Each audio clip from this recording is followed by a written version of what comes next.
Hey everyone, welcome back to the channel. Thank you so much for tuning in.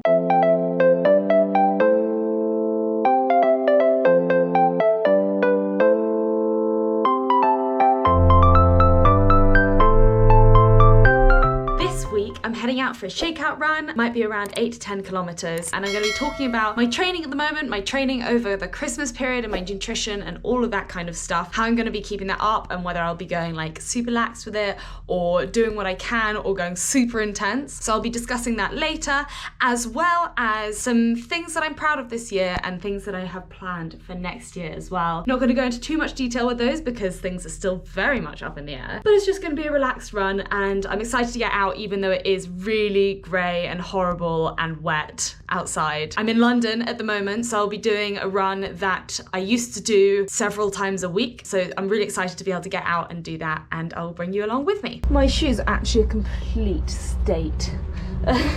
They're on their way out, so I don't bother cleaning them anymore. Look, you can see a hole there, hole there. These are about 2 years old. I usually clean shoes a little bit, or just like, you know, wipe them down or bash them to get all the mud off, but because these are already like essentially broken, I'm not bothering doing that. And I did a race a couple of days ago, the Maple Durham 10, which I vlogged by the way, so I'll link that down below. I did that a couple of days ago and I just put newspaper in them and let them dry, but I let them dry obviously with all the mud on, and they're absolutely vile. So hopefully this run will clean them off a little bit because it's a little bit traily, but it's, to be honest, it's mostly road. So chances are some of the mud will come off and they'll be looking better at the end of this run. So I've just set off. It's also just started raining, which is not cool. My heel is so painful still. I still don't really know what's wrong with it. Like, I did a physio session that I also vlogged, and she said that maybe like the bones thickened, or someone else mentioned heel spurs or something, I don't know. But the more I do on it, it seems the more it hurts. But I got told also that it wasn't going to cause any permanent damage, so I don't really know what to do because, like, as I warm up into the run, it's not so painful, but at the beginning it's excruciating. Like, it feels like I have the biggest blister of my life on the back of my heel, and it's just not that comfortable to run with, to be honest. So not ideal, but I'm just gonna do this very slowly and hope for the best.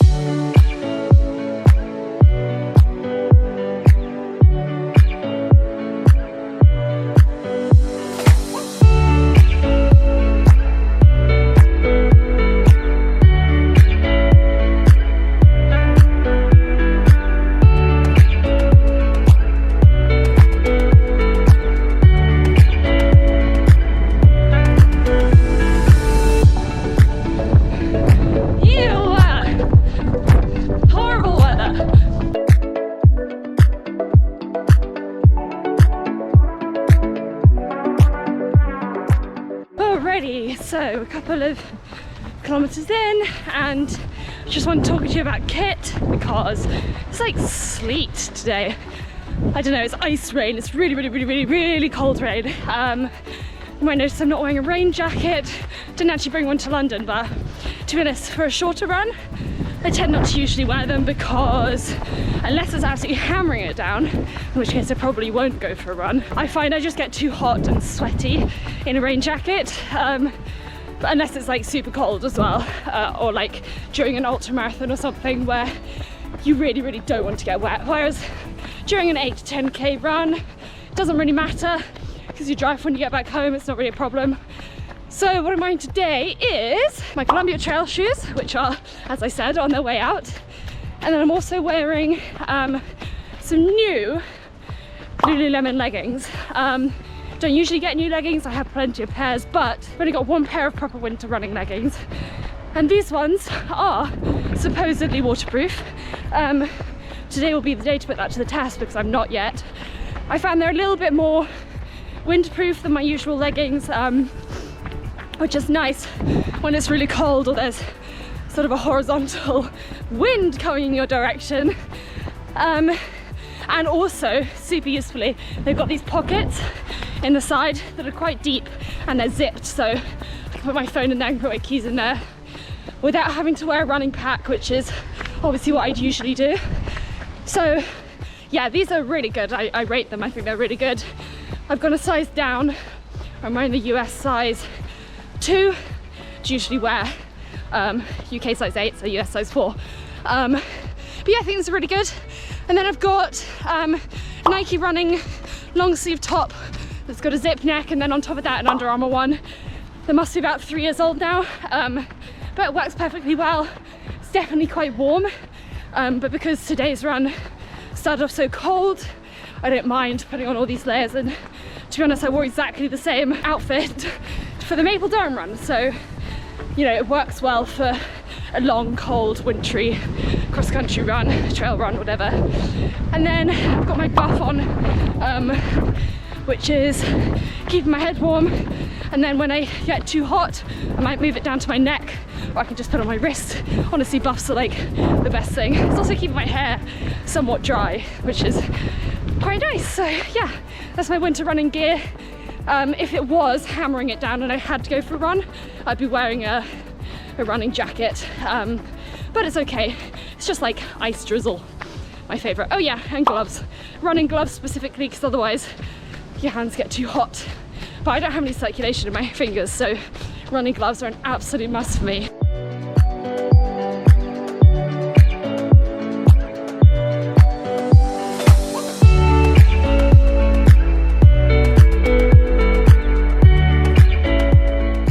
Definitely still feeling like late autumn in London. All these gorgeous yellow leaves everywhere and leaves on the ground. In Bristol, we're fully into winter. It's like, I don't know, maybe it's like 3 degrees colder and a lot more exposed, so all the trees have lost all of their leaves. It's very sad. We've still got some beautiful colours here, it's so nice.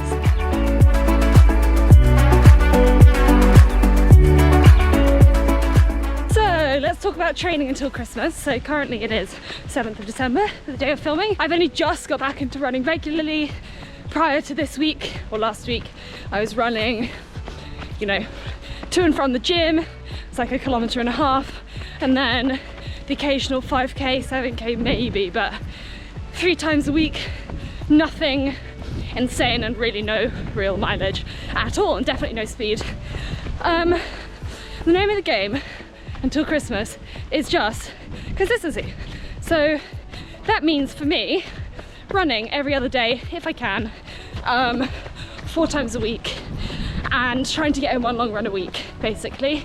I'm not bothering with intervals, I'm not bothering with hill sessions, mostly just recovery runs and a long run, and that's really it.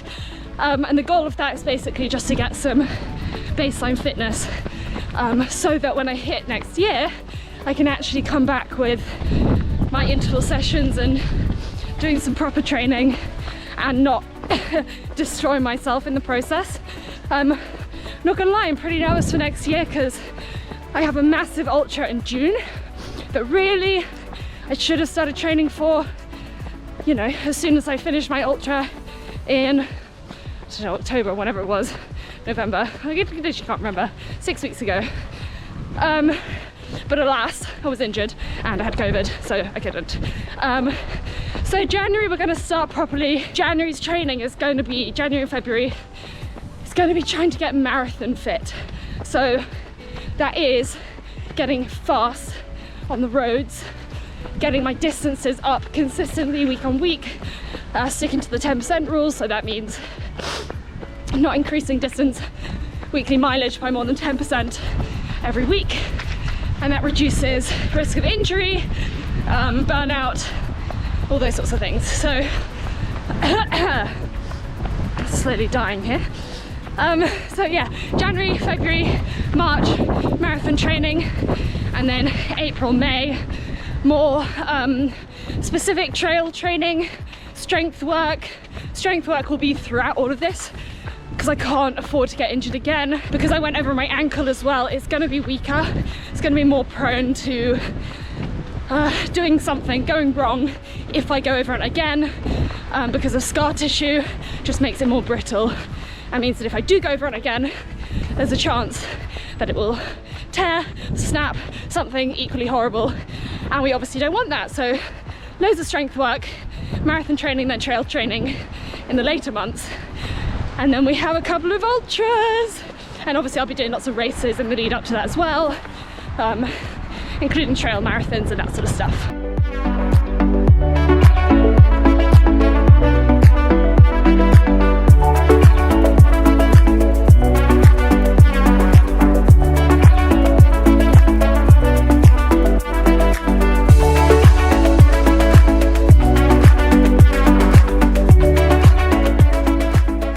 Just listened to the latest Marathon Talk episode. I haven't listened in a while actually because I've not been doing any proper training, and not Marathon Talks, it's long, you know, you can listen for your whole run. It's like an hour plus. So anyway, the hosts, Holly and Martin, are just discussing Martin's latest park run attempts post-COVID. You know, he did one with his wife and it was like 21:30 something, which was like decent. And then he went back to go and try and basically completely beast himself. And he was like, yeah, you know, it was okay. Then listen to his time. He got 3 sub-6 minute miles back to back. So what's that, like 18, yeah, like under 18 minutes for the freaking 5k park run. That's not okay. And he's like, yeah, that's fine. Oh my goodness, I would be delighted. Obviously everything is relative and shouldn't compare ourselves, but holy crap, that'd be so nice, wouldn't it? Rock up to a park run after having COVID, just do casual 18 minutes. Hey ho, we still got time and still on the up is the goal at least. Just gotta take it steady.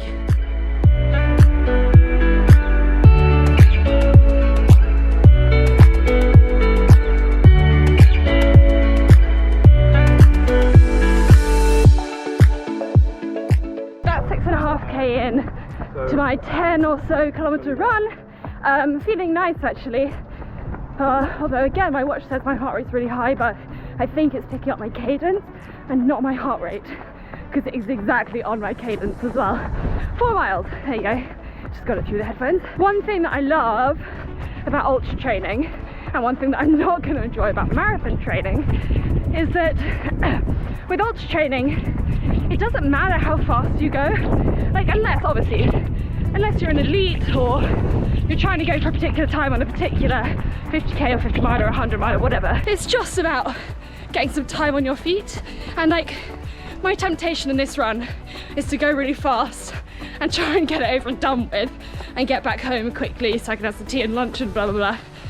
But actually if I do that, my overall distance is the same. So it really doesn't matter, I'll just have beasted myself for like, no, pigeon! I'll just beasted myself for no apparent reason. And so there's just no point. Whereas if I run this slowly, I won't have completely destroyed my legs and my lungs and general energy, and then I can get out and do another run tomorrow or the day after or whatever. So yeah, if you think, oh, I can't run an ultra because I'm a really slow runner, like, then it's perfect for you, because it's slow runners galore. You can just plod around at your own pace, and all the training is generally, obviously you have some speed sessions, but it's generally about being used to being on your feet for 4, 5, 6 hours. And really in my training I didn't do anything longer than 3.5 hours of running at any one point. And really even then, you know, I'd walk some of the hills. I wasn't literally running for all of that time, and I felt super prepared for my ultras. So yeah, if you feel like you want to give an ultra a go next year but don't think that you're fast enough or good enough to do it, just go out for some long hikes, get used to being out for 5 hours, and then, you know, who knows, you can sign up for something, give it a go, have a bit of training, and you will be prepared, I promise. If you get used to just being outside for a really long time and eating on the move, you're prepped for an ultra. That's that. So yeah, anyway, I'm not gonna rush my way home. I'm gonna take it super steady, enjoy the views, enjoy myself, enjoy chatting to you guys, and then I'll be home and then I'll have my tea and my lunch.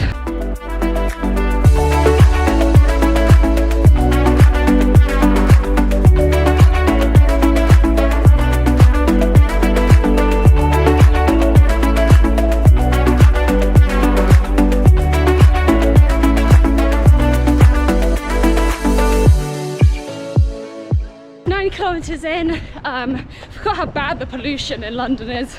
Honestly, I've just gone through the centre of Hammersmith and I can barely breathe. It's horrendous.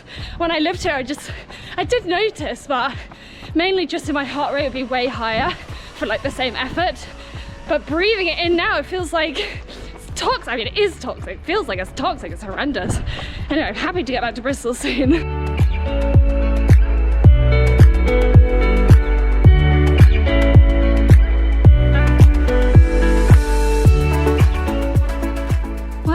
Home did 9.9 kilometers, and old me would have very much gone back out to round that up, and I don't know, maybe I should have done, but actually, you know what, I'm happy with the distance that I did. I really enjoyed it. As you can probably tell, quite hot, quite sort of, yeah, pushed the last kilometre a tiny bit. But yeah, really pleased with that, and I won't be running for tomorrow, but I think I might run on Thursday. Really excited about that. I think I'm just going to take it really easy again and just getting these regular easy runs. And actually, like, I get nervous before almost every single run that I do if I know that it's going to be a tough one. So actually saying to myself, you know what, it doesn't matter how far you go, how fast you go, it really does not matter. I just couldn't care less. Means I'm much more likely to actually get out and do something because there's no pressure on myself to be able to hit certain paces or certain distances. And I know that something that I struggle with is just putting loads of pressure on myself to complete a workout as though it were a race. And obviously sometimes you have to do that if you're training for a particular thing, sometimes you do. But at the moment I don't, and that lack of pressure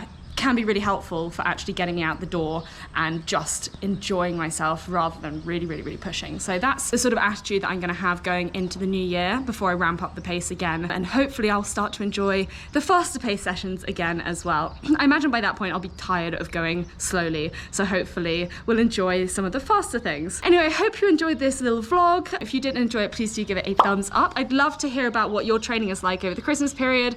Do you take it easy? Do you go out hard? Do you try and run every single day, or do you just kind of like forget about training and just enjoy yourself? I really love to know, because different things work for different people, and sometimes it can be motivating and inspiring for us to hear about what other people do. So comment down below, hit the subscribe button, and I will see you next time. Thanks so much for watching. Bye.